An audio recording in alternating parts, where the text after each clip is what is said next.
नमस्कार। मैं डॉक्टर शंकर मुनिराय, शासकीय दिग्विजय महाविद्यालय राजनांदगांव से आज भक्तिकालीन कविता के अंतर्गत प्रेमार्गी शाखा के महत्वपूर्ण कवि मलिक मोहम्मद जायसी द्वारा रचित महाकाव्य पद्मावत के अर्थ को स्पष्ट करने का प्रयास कर रहा हूँ। पद्मावत ठेठ अवधि में लिखा हुआ महत्वपूर्ण महाकाव्य है, जो सूफी महाकाव्य है।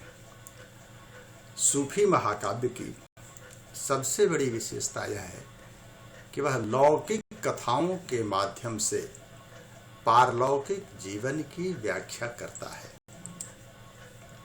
अगर कोई कविता इस आधार पर रचित है तो वह जो है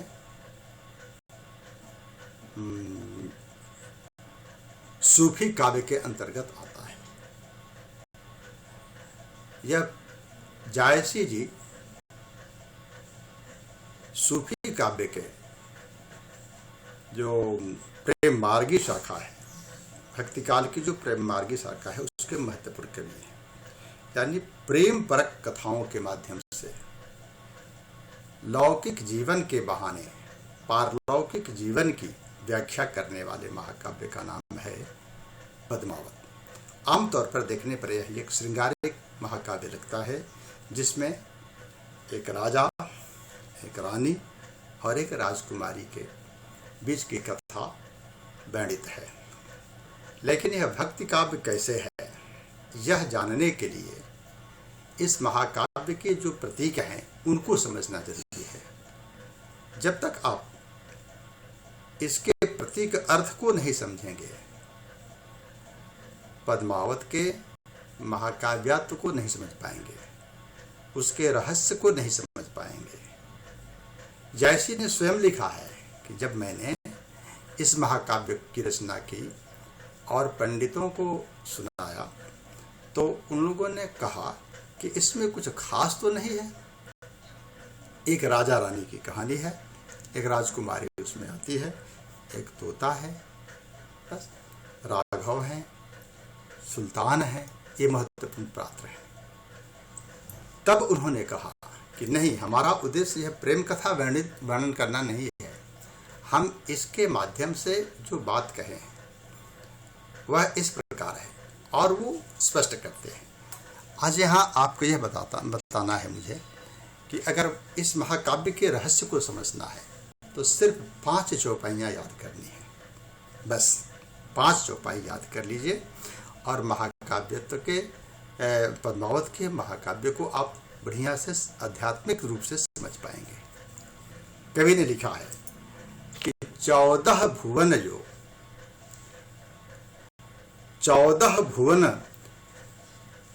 जो तर उपराही से तब मानुष के घट माही। 14 भुवन जो तर उपराही ते सब मानुष के घट माही। तन चित उर्मन राजा किन्हा हे सिंघल बुद्धि पद्मिनी चिन्हा। गुरु सुवाज ही पंथ दिखावा बिन गुरु जगत को निर्गुण पावा। नागमती यह दुनिया धंधा बांधा स्वयं एह चित बंधा। और राग हव दूत सोई सैतानु माया अलाऊ दिन सुल्तानु। बस इन 5 चौपाइयों को याद कर लीजिए और इनके अर्थ को समझ लीजिए। कवि कहता है कि हमने इस रचना में पहले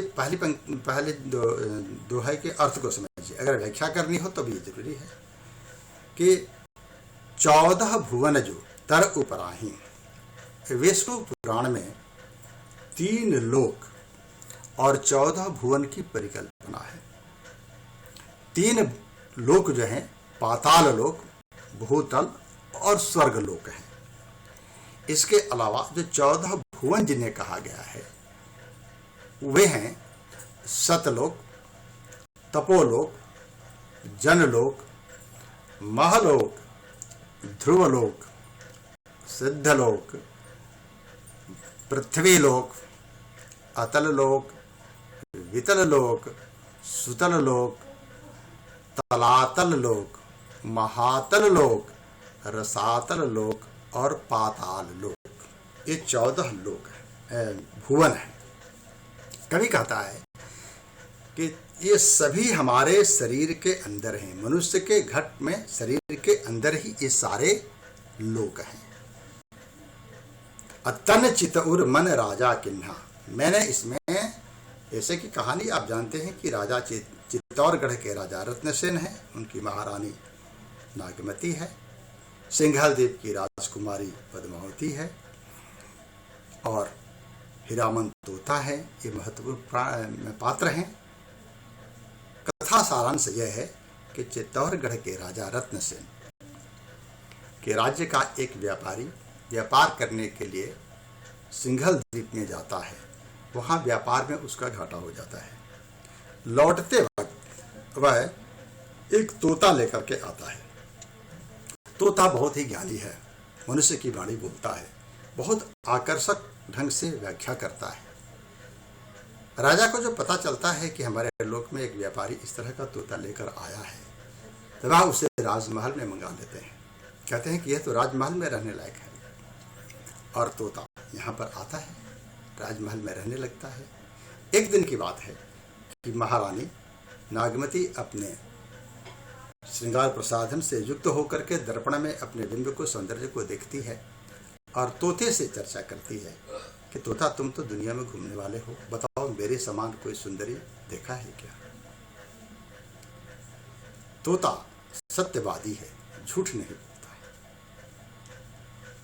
तब वह बड़े ही प्रतीकात्मक ढंग से और बड़े ही विद्वतापूर्ण ढंग से उत्तर देता है कि जहि तड़ागम हंसन पावा तेहि सर बगुला हंस कहावा। जिस तालाब में कहता है कि हंस नहीं आते हैं, वहां बगुले को ही हंस समझ लिया जाता है। फिर आगे वह बतलाता है कि आप जो है, जो ये आपका राजा है, उल्लू की तरह है, आप अंधेरी रात की तरह हैं। देखिए कितना बढ़िया सामंजस्य बता रहा है कि उल्लू को अंधेरा प्रिय है। तो कहता है कि राजा को आप इसलिए प्रिय हैं कि आप अंधेरी रात की तरह हैं। राजा कम बुद्धि का है। कहता है कि हमारी देश की जो राजकुमारी है वो सिंघल द्वीप का तोता है। सिंघल द्वीप के जो राजा हैं गंधर्वसेन, उनकी कन्या पद्मावती है। पद्मावती का पालित तोता है और वो वहाँ से, वो अलग कथा है किस प्रकार से घर से निकल के, महल से निकल करके और भागा है जंगल में जा करके और वह लिए कि जंगल में आ गया है। अब बाजार से बिकते बिकते यहाँ तक आया है। तो वह बतलाता है कि जो हमारे राज्य की जो राजकुमारी है इतनी सुंदर है कि उसकी सहेलियाँ भी आपसे सुंदर है। फिर वहाँ का वर्णन करता है। फिर ये आपको कथा पढ़े होंगे कहीं पर, विद्यार्थियों को मालूम हो, मानसरोवर खंड जिसमें उसका वर्णन है कि एक दिवस पुण्यतिथि आई, मानसरोवर चली नहाई, पद्मावती जब सखी बुलाई, जल फुलवारी सिंह चले। सखियों के साथ जब पद्मावती निकलती है तो जैसे फुलवारी ही चल रही है, ऐसा इस तरह का सौंदर्य वर्णन है। तो जब उसके सौंदर्य का वर्णन नागमती सुनती है तब उसे चिंता होता है कि राजा तो फिर मुझसे विमुख होकर के उसकी ओर चला जाएगा। फिर तोता को मारने का षड्यंत्र रचा जाता है, लेकिन मार नहीं पाती। जब शिकार से राजा लौटते हैं, पूरे प्रसंग उल्लेखित होता है और कहते हैं राजा कि तुम अपने राजकुमारी, अपने देश के बारे में बताओ, कैसा देश है, कैसी राजकुमारी है। तोता बतलाता है कि का राजा हों बरनौ तासु, सिंघल द्वीप आहि कैलासु। ये पंक्ति है कि हे राजा, मैं उस अपने देश का वर्णन क्या करूं।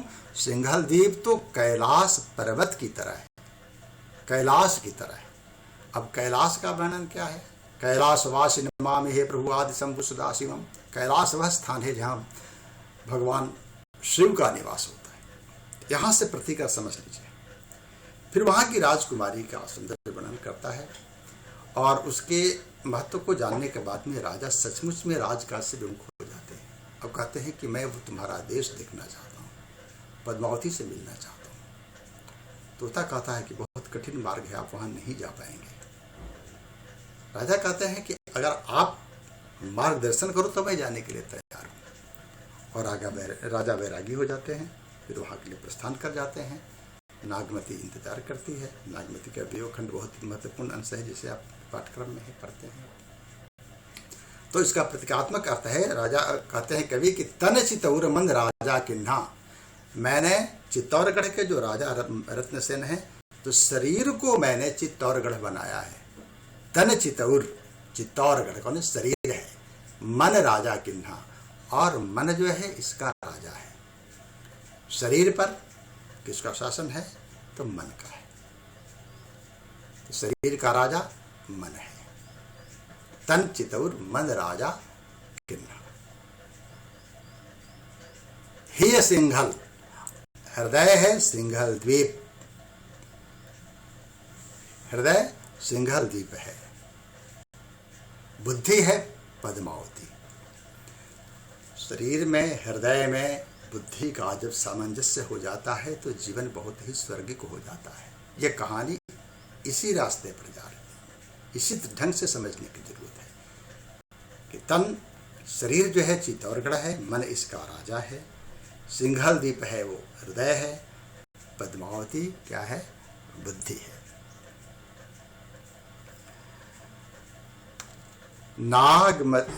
आगे है सुआ गुरु सुआ जही पंथ दिखावा। जो हीरामन तोता है वह गुरु है, जो मार्ग दर्शाता है, मार्ग दिखलाता है। जीवन के रास्ते को दिखाने वाला काम गुरु करता है। और कवि कहता है कि बिन गुरु जग को निर्गुण पावा। गुरु नहीं है तो संसार निर्गुण है, कोई रहस्य नहीं, कोई गुण नहीं है उसका। तो मार्ग बतलाने का काम, जीवन के सदपथ पर चलने का काम कौन करता है, बताता है, गुरु बताता है। तो तोता यहाँ पर गुरु के रूप में प्रतीकात्मक अर्थ लेकर के उपस्थित हुआ है। नागमती यह दुनिया धंधा। नागमती सांसारिक धंधा है, सांसारिक व्यवहार का नाम नागमती है। और इसमें जो कोई भी संसार में आए उसमें बंधा हुआ है। संसार को सुंदर दिखना और यहीं तक दुनिया को समझना। जैसे राजा रत्नसेन को सबसे सुंदर राजकुमारी पद्मावती दिखती है, महारानी पद्मावती दिखती है, उसके आगे कुछ सुंदर दिखता ही नहीं है कि इसके आगे भी कोई सुंदरशाली चीज है, दिख ही नहीं पाते। नागमती यह दुनिया धंधा, बाचा स्वयं ये ही चितबंधा। और इससे कोई बचा नहीं है, जो भी संसार में आया है ना इसमें बंधा ही रहेगा। आगे कभी समझाता है कि राघव दूत सोई शैतानु। शैतान है राघव दूत, जो कि जीवन के मार्ग में बाधा बन करके आते हैं। अलाउद्दीन और राघव बाधा बन करके आते हैं मंजिल तक पहुंचने में, जीवात्मा को परमात्मा तक पहुंचने में। माया मोह संसारिक बंधन बहुत ही बाधक बन करके आते हैं। जब तक मनुष्य इन सबों को तोड़ता नहीं है वहां तक नहीं पहुंच पाता है। यह इस महाकाव्य का प्रतीक अर्थ है। अब मन की बात थोड़ी सी बता देता हूं। मन की विशेषता क्या है? राजा रत्नसेन राजा हैं, राजा तो राजा ही है। महारानी सौंदर्यशाली महारानी है ही नागमती।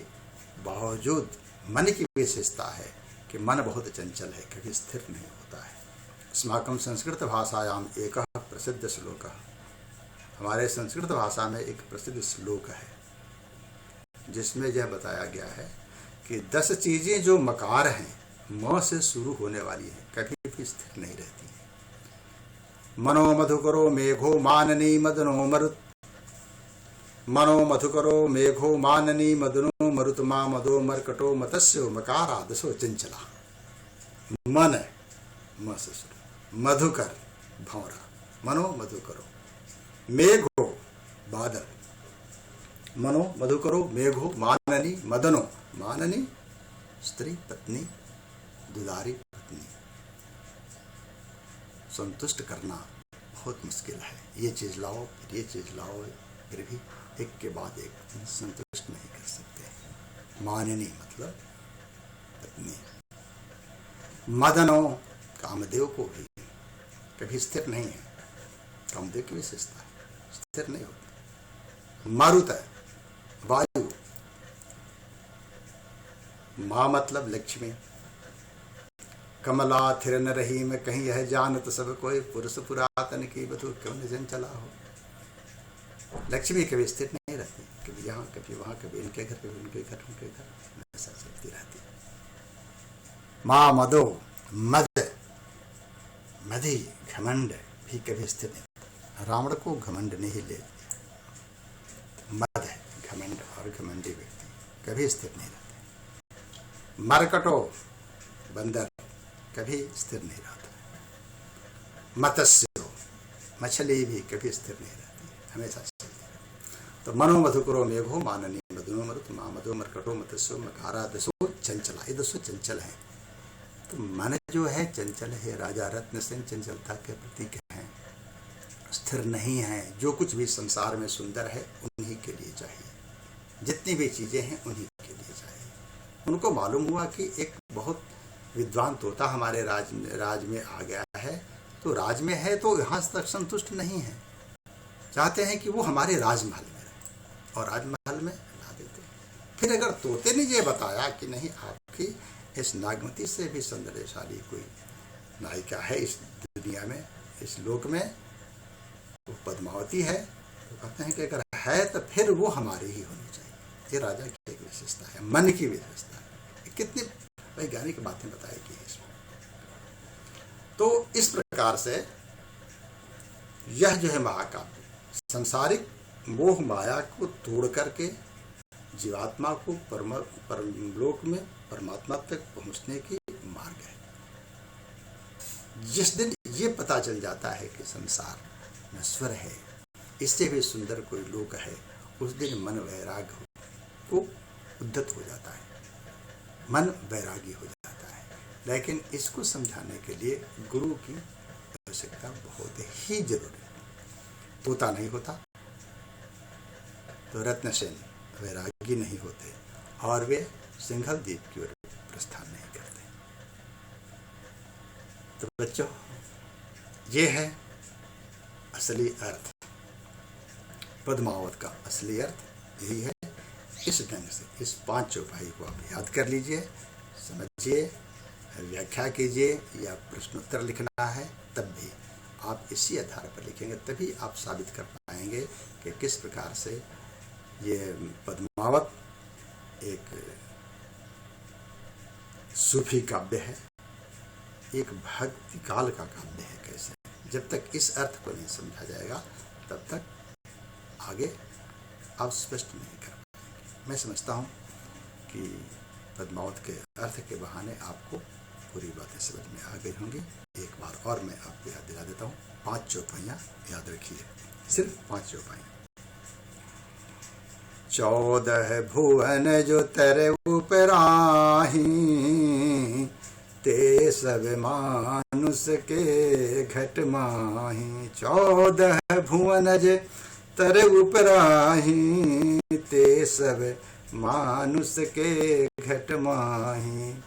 तन चित उर मन राजा किन्हा, तन चित उर मन राजा किन्हा। हिय सिंघल बुद्धि पद मिने चिन्हा। गुरु सुबाज ही पंथ दिखावा, बिन गुरु जगत को निर्गुण पावा। और नागमती यह दुनिया धंधा, नागमती यह दुनिया धंधा। बाचा सोई नये चित बंधा। राघव दूत सोई सैतानु, माया अलावो दिन सैतानु। बहुत बहुत धन्यवाद। आपने सुना, बहुत अच्छा लगा। अगली बार किसी दूसरे प्रसंग के साथ मैं उपस्थित होऊंगा। बहुत बहुत धन्यवाद। नमस्कार।